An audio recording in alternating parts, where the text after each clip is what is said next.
ನಮಸ್ತೆ ಬಲಿಷ್ಠ ಭೂಮಿ ಭಾರತದ ಬಂಧುಗಳಿಗೆ ವಾಸ್ತುಭವನ್ ವಾಸ್ತುವೇದ ವಿಜ್ಞಾನ ಯೂಟ್ಯೂಬ್ ಚಾನಲ್ಗೆ ಸ್ವಾಗತ ಸುಸ್ವಾಗತ. ಇವತ್ತು ಶನಿವಾರ ಆಗಿರೋದ್ರಿಂದ ಏನು ಮಾಡ್ತೀವಿ, ಸಾಮಾನ್ಯವಾಗಿ ಒಂದು ಮಿಸ್ಟೇಕ್ಸ್ ವಾಸ್ತುವಲ್ಲಿ ಮಾಡ್ತಾರಂಥ ಮಿಸ್ಟೇಕ್ಸ್ ಏನು, ಅದಕ್ಕೆ ಏನು ಯಾವ ರೀತಿಯಲ್ಲಿ ಸರಿಪಡಿಸ್ಕೋಬೋದು ಅನ್ನೋದನ್ನು ತಿಳಿಸ್ತಾ ಇರ್ತೇನೆ. ಹಾಗೆ ಒಂದು ಪ್ರಶ್ನೆಯನ್ನು ತಗೊಳ್ತಾ ಇದ್ದೀನಿ. ಮತ್ತೊಂದು ಏನಂತಂತಂದರೆ ಪ್ಲಾನೆಟರಿ ಪೊಸಿಷನ್ಸ್ ಇನ್ ಹೌಸ್, ಅಂದರೆ ಗ್ರಹಗಳು ಮನೆಯಲ್ಲಿ ಯಾವ ಯಾವ ಭಾಗದಲ್ಲಿ ಇರುತ್ತೆ ಅಂತಂಥದ್ದು. ಓಕೆ, ಇವತ್ತು ಫಸ್ಟು ಯಾವ್ದು ನೋಡಬೇಡ ಅಂತಂತಂದರೆ ಮನೆಯ ಯಾವ ಭಾಗದಲ್ಲಿ ಯಾವ ಯಾವ ಗ್ರಹಗಳಿದೆ ಅಂತಂದರೆ ಈಗಾಗಲೇ ತಿಳಿಸ್ಕೊಡ್ತಾ ಬರ್ತಾ ಇದ್ದೀನಿ. ಏನೋ ಮತ್ತು ಸೂರ್ಯ ಎಲ್ಲಿರ್ತಾನೆ, ಪೂಜಾ ರೂಮಲ್ಲಿ ಇರ್ತಾನೆ ಅಂತ ಹೇಳಿದ್ದೆ. ಎರಡನೇದು ಚಂದ್ರ ಎಲ್ಲಿರ್ತಾನೆ ಅಂತಂದಾಗ ಬಾತ್ರೂಮ್ಗಳಲ್ಲಿ ಪ್ಲಸ್ ನಮ್ಮ ಅಡುಗೆ ಮನೆಯಲ್ಲಿ ಇರ್ತಾನೆ ಅಂತಂತ, ಅಡುಗೆ ಮನೆಯಲ್ಲ ನಮ್ಮ ಊಟದ ಮನೆಯಲ್ಲಿ ಇರ್ತಾನೆ ಅಂತ ಹೇಳಿದ್ದೆ.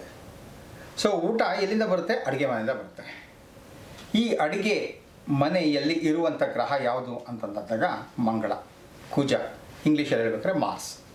ಯಾಕೆ ಕುಜನಿಗೆ ಸ್ಥಾನವನ್ನು ಅಲ್ಲಿ ಕೊಟ್ಟಿದ್ದಾರೆ ಅಂತಂದರೆ, ನಾವು ತಿನ್ನುವಂಥ ಆಹಾರ ಏನಿರುತ್ತಲ್ಲ, ಆ ಆಹಾರದಿಂದ ನಮಗೇನು ಬರುತ್ತೆ, ದೇಹಕ್ಕೆ ಪೌಷ್ಟಿಕತೆ ಬರಬೇಕು.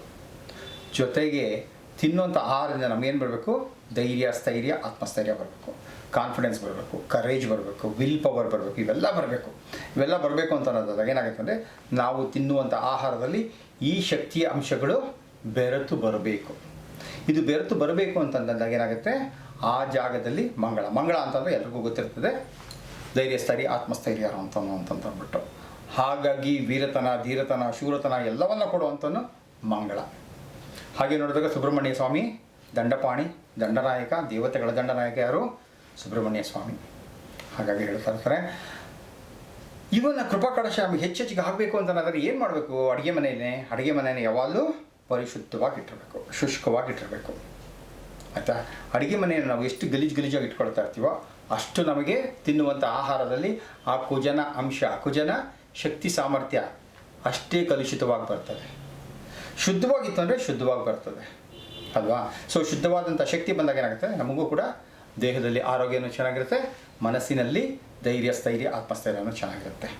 ಸೊ ಹಾಗಾಗಿ ಅಡುಗೆ ಮನೆ ಏನಿರುತ್ತಲ್ಲ ಅಲ್ಲಿ ಕುಜನ ವಾಸಸ್ಥಾನ, ಮಂಗಳನ ವಾಸಸ್ಥಾನ ಇರುತ್ತೆ ಅನ್ನೋದನ್ನು ತಿಳ್ಕೊಳ್ಳೋಣ. ಓಕೆ, ಒಬ್ಬರ ಪ್ರಶ್ನೆ ಏನು ಕೇಳಿದ್ರೆ ಅಂದರೆ, ಅವರ ಮನೆಯ ಪಶ್ಚಿಮ ಭಾಗದಲ್ಲಿ ವಾರ್ಡ್ರೋಬ್ ಕಲರ್ ಬಂದ್ಬಿಟ್ಟು ಏನಿದೆ ಅಂತಂತಂದರೆ ಟೀಕುಡ್ ಕಲರ್ ಇದೆ, ಅದು ಓಕೆನಾ ಅಂತ ಕೇಳ್ತಾ ಇದ್ದಾರೆ. ನೋಡಿ, ಎಲ್ಲೂ ತನಕ ಓಕೆನಾ ಅಂತ ಕೇಳ್ಬೋದು ಅಂತಂದರೆ, ನಿಮಗೇನು ಸಮಸ್ಯೆಗಳು ಬರಲಿಲ್ಲ ಅಂತಂದ್ರೆ ಅದು ಓಕೆನೇ. ಸಮಸ್ಯೆಗಳು ಬಂದಿದೆ ಅಂದರೆ ನಮಗೆ ವಾರ್ಡ್ರೋಬ್ ಬಣ್ಣದಿಂದನೇ ಬಂದಿದೆ ಅಂತ ಅನ್ನೋದಲ್ಲ. ಬಣ್ಣಗಳು ತುಂಬ ವೆರಿ ಇಂಪಾರ್ಟೆಂಟ್ ರೋಲನ್ನು ಪ್ಲೇ ಮಾಡ್ತವೆ ಎಲ್ಲಿ, ವಾಸ್ತುವಿನಲ್ಲಿ. ಸಾಧಾರಣವಾಗಿ ಏನಾಗುತ್ತೆ ಅಂದರೆ, ಈ ಪಶ್ಚಿಮ ಭಾಗದಲ್ಲಿ ಅಂತಂದಾಗ ಈ ಮರದ ಬಣ್ಣವನ್ನು ನಾವು ಪ್ರಿಫರ್ ಮಾಡೋದಿಲ್ಲ. ಓಕೆ, ಎಂಥ ಮರದ ಬಣ್ಣವನ್ನು ಪ್ರಿಫರ್ ಮಾಡೋದ್ರೆ ಎಂಥ ಮರದ ಬಣ್ಣವನ್ನು ಪ್ರಿಫರ್ ಮಾಡ್ತೀವಿ ಅಂತಂದರೆ, ತುಂಬಾ ಬ್ರೌನಿಶ್ ಇರುವಂಥದ್ದು, ತುಂಬ ಡಾರ್ಕ್ ಬ್ರೌನಿಶ್ ಇರುವಂಥದ್ದನ್ನು ಮರದ ಬಣ್ಣವನ್ನು ಇಲ್ಲಿ ಪ್ರಿಫರ್ ಮಾಡ್ತೀವಿ. ಇಲ್ಲ ಅಂತ ಹೇಳಿದ್ರೆ ಗ್ರೇ ಕಲರನ್ನು ಇಲ್ಲಿ ಪ್ರಿಫರ್ ಮಾಡ್ತೀವಿ. ಏನು ಏನು ಮಾಡ್ತೀವಿ ನಾವು, ಇಲ್ಲಿಗೆ ಒಂದು ಡಾರ್ಕ್ ಬ್ರೌನ್,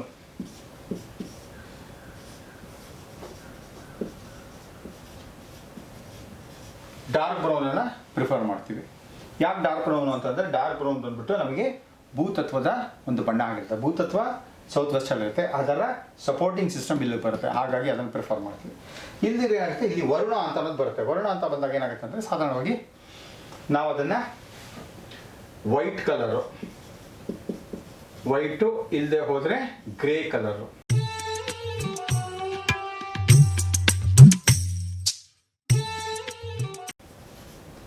ವೈಟು, ಗ್ರೇ ಅಥವಾ ಡಾರ್ಕ್ ಬ್ರೌನ್, ಈ ಮೂರಲ್ಲಿ ಒಂದು ಕಲರನ್ನು ನಾವು ಇಲ್ಲಿ ಪ್ರಿಫರ್ ಮಾಡ್ತೀವಿ. ಇನ್ನು ನೀವೇನು ಕೇಳಿದ್ರಲ್ಲ ಟೀಕುಡ್ ಬಣ್ಣದ್ದು ಎಷ್ಟಿದೆ ಅನ್ನೋದ್ರ ಮೇಲೆ ಹೋಗುತ್ತೆ. ಫುಲ್ಲು ಈಗ ರೂಮ್ಗೆ ಎಂಟೈರ್ ಥಿಂಗ್ ರೂಮ್ ಪೂರ್ತಿ ನಿಮಗೇನಾದರೂ ಬ್ರೌನ್ ಕಲರೇ ಇತ್ತು ಅಂತಂದರೆ ಅದರದೇ ಆದಂಥ ಪರಿಣಾಮವನ್ನು ಸೂಚಿಸ್ತಾ ಹೋಗುತ್ತೆ. ಯಾಕಂದರೆ ಬ್ರೌನು ಸ್ಪೆಷಲಿ ಟೀಕುಡ್ ಕಲರ್ ಅಂತಂದಾಗ ಏನಾಗುತ್ತೆ, ಅದು ವುಡ್ ಕಲರ್ ಇರೋದ್ರಿಂದ ಏನಾಗುತ್ತೆ, ವುಡ್ಡನ್ನು ರೆಪ್ರೆಸೆಂಟ್ ಮಾಡುತ್ತೆ.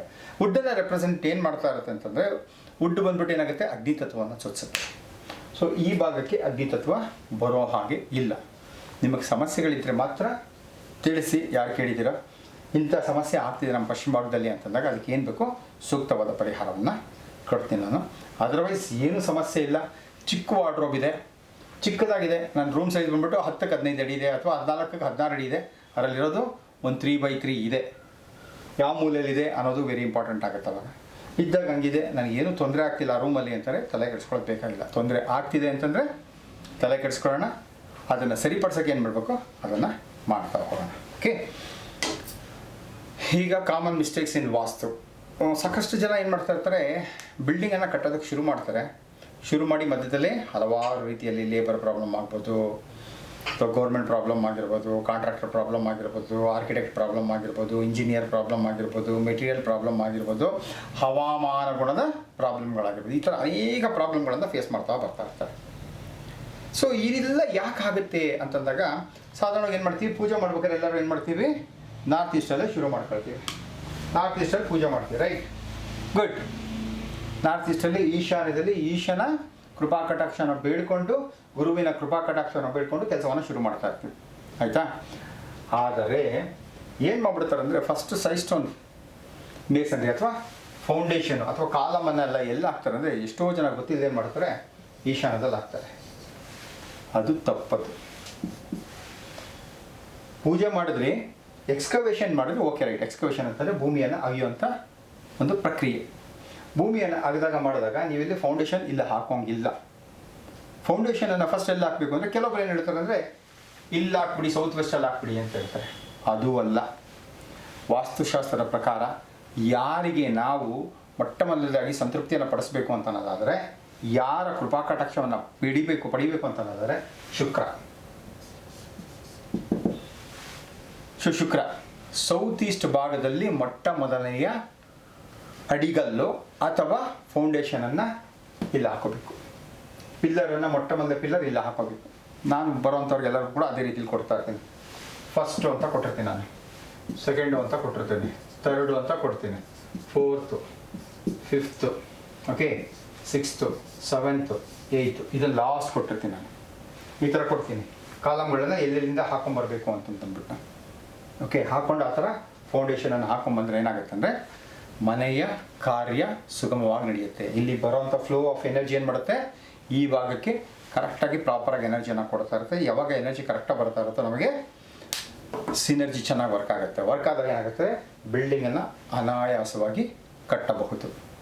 ಓಕೆ, ಭಾಳ ಜನ ಸಮಸ್ಯೆಗಳನ್ನು ಕಂಡಾಗ ನನಗೆ ಬಂದಾಗ ಹೇಳ್ತಾ ಇರ್ತಾರೆ, ಗುರುಗಳು ಹಿಂಗೆ ಮಾಡಿದ್ವಿ. ನಾನು ಕೇಳ್ತೀನಿ, ಫಸ್ಟು ಪಿಲ್ಲರ್ ಎಲ್ಲ ಹಾಕಿದ್ರೆ ಇಲ್ಲ ಹಾಕಿರ್ತೀರಾ, ಇಲ್ಲ ಹಾಕಿರ್ತಾರೆ.